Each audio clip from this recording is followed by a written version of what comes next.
Докога не е класическа песен за поклонение, но е оплаквателна песен. Взехме много за текста от Псалм 13. Този псалм е един от моите най-любими. Това, което харесвам в псалмите, е колко искрени са авторите и как изразяват чувствата си пред Бога. Псалмите много често са песни.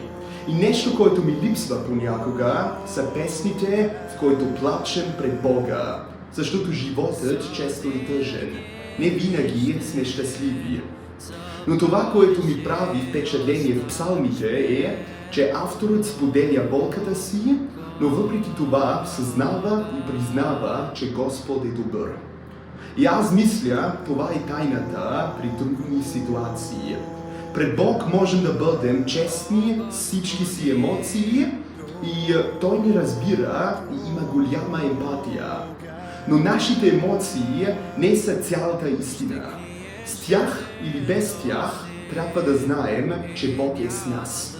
И това е изразено в Псалм 13 много добре. Желаем песента да ти дава възможност да изразяваш тъгата си пред Бога.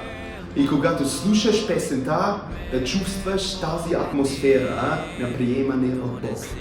Да знаеш, че Той иска твоето сърце и можеш да бъдеш честен пред Него.